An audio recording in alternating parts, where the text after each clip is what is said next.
Telugu Desam party ఎన్డీఏలో కీలకంగా మారిన నేపథ్యంలో ప్రత్యేక హోదా గురించి ఏపీలో మళ్లీ చర్చ మొదలైంది. మోడీ ప్రభుత్వానికి మద్దతిస్తోన్న చంద్రబాబు తలుచుకుంటే ఈసారి రాష్ట్రానికి ప్రత్యేక హోదా వస్తుందనే అభిప్రాయాలు వినిపిస్తున్నాయి. చంద్రబాబు నాయుడు 2014లో ముఖ్యమంత్రిగా ఉన్న సమయంలో ప్రత్యేక హోదాకు బదులు ప్యాకేజీకి అంగీకరించారు. ఆ తరువాత జగన్ అధికారంలోకి రావడం, కేంద్రంలో మోడీ సొంత పార్టీ బలంతో ప్రధాని కావడంతో ప్రత్యేక హోదా సంగతిని దాదాపు అంతా మర్చిపోయారు. ఇంతకీ ప్రత్యేక హోదా అంటే ఏంటి? దీనివల్ల ఆంధ్రప్రదేశ్ రాష్ట్రానికి ఏం లాభం?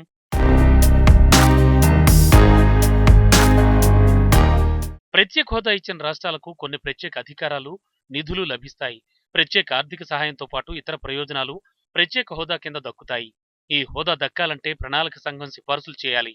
2014లో కేంద్రంలో అధికారంలోకి వచ్చిన ఎన్డీఏ ప్రభుత్వం ప్రణాళికా సంఘం స్థానంలో నీతి ఆయోగ్ను ఏర్పాటు చేసింది. 1969లో తొలిసారిగా 5వ ఆర్థిక సంఘం సిఫార్సుల మేరకు జమ్మూ కశ్మీర్, అసోం, నాగాలాండ్లకు ప్రత్యేక హోదా కల్పించారు.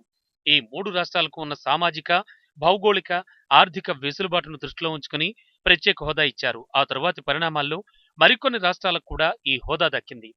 దేశంలో ఇప్పటివరకు జమ్మూ కశ్మీర్, హిమాచల్ ప్రదేశ్, అసోం, నాగాలాండ్, మణిపూర్, మేఘాలయ, సిక్కిం, అరుణాచల్ ప్రదేశ్, మిజోరాం, త్రిపుర, ఉత్తరాఖండ్ రాష్ట్రాలకు ప్రత్యేక హోదా ఇచ్చారు. పర్వత ప్రాంతాలు, రవాణా సౌకర్యం లేకపోవడం, మౌలిక వసతులు లేని ప్రాంతాలను ప్రత్యేక హోదా కల్పించేందుకు ప్రాధాన్యమిస్తారు. ప్రధానమంత్రి అధ్యక్షతన ఉన్న జాతీయ అభివృద్ధి మండలి సమావేశం ప్రత్యేక హోదాపై నిర్ణయం తీసుకుంటుంది.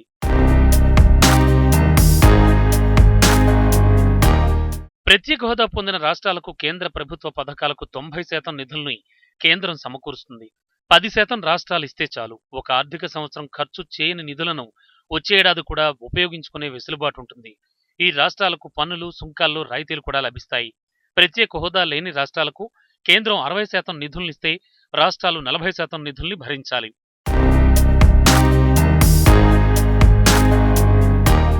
ఆంధ్రప్రదేశ్ రాష్ట్ర విభజన సమయంలో 2014లో అప్పటి యూపీఏ ప్రభుత్వం ఆంధ్రప్రదేశ్కు ప్రత్యేక హోదా హామీ ఇచ్చింది.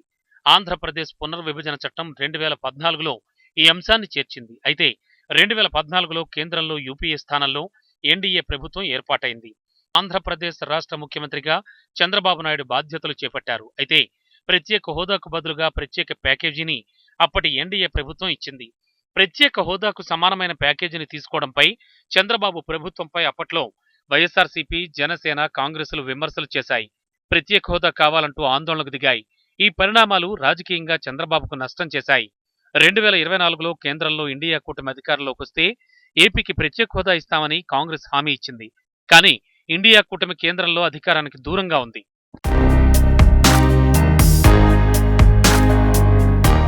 నరేంద్ర మోడీ మూడోసారి ప్రధానమంత్రిగా బాధ్యతలు చేపట్టారు. ఎన్డీఏ కూటమిలో తెలుగుదేశం, జేడీయూ కీలక భాగస్వామ్య పక్షాలుగా మారాయి. ఈ కూటమిలో బీజేపీ తర్వాత ఎక్కువ ఎంపీలు కలిగిన పార్టీగా తెలుగుదేశం పార్టీ నిలిచింది. ఆ తర్వాతి స్థానంలో జేడీయూ ఉంది. అయితే ఈ 2 పార్టీలు తమ రాష్ట్రాలకు ప్రత్యేక హోదా ఇవ్వాలని డిమాండ్ చేస్తున్నాయి. ఎన్డీఏలో ఈ 2 పార్టీలు కీలకంగా మారినందున ప్రత్యేక హోదా కోసం పట్టుబడతాయనే అభిప్రాయాలు కూడా లేకపోలేదు.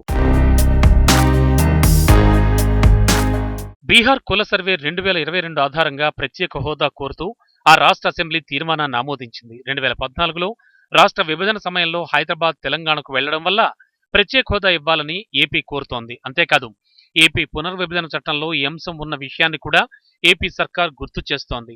ఒడిషా కూడా ప్రత్యేక హోదా కోరుతోంది. తమ రాష్ట్రంలో 22% గిరిజన జనాభా ఉన్నందున తమకు ప్రత్యేక హోదా ఇవ్వాలని కేంద్రాన్ని ఆ రాష్ట్రం కోరింది. అయితే కేంద్ర ప్రభుత్వం ఈ రాష్ట్రాల డిమాండ్లను తోసిపుచ్చింది.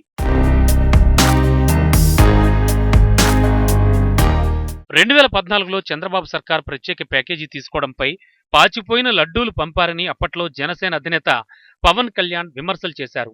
ప్రత్యేక హోదా తీసుకోవాలనే డిమాండ్ ఆయన చేశారు. తమ పార్టీకి 25 ఎంపీలు కట్టబెడితే కేంద్రం మెడలు వంచి ఏపీకి ప్రత్యేక హోదా తెస్తామని 2019 ఎన్నికల ముందు జగన్ హామీ కూడా ఇచ్చారు.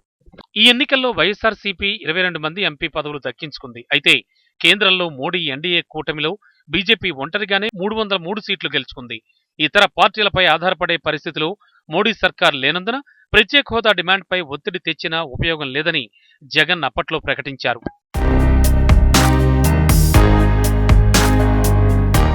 ప్రస్తుతం ఎన్డీఏ కూటమిలో చంద్రబాబు కీలకంగా ఉన్నందున ప్రత్యేక హోదా సహా ఏపీ విభజన చట్టంలోని అన్ని అంశాలను అమలు చేసేలా ఒత్తిడి చేయాలని ఆంధ్ర మేధావుల సంఘం కన్వీనర్ చెలసాని శ్రీనివాసరావు కోరుతున్నారు. ప్రత్యేక హోదాపై కేంద్ర రాష్ట్ర ప్రభుత్వాలపై ఒత్తిడి కోసం ఈ నెల 15న రౌండ్ టేబుల్ సమావేశం నిర్వహిస్తున్నామని ఆయన చెప్పారు.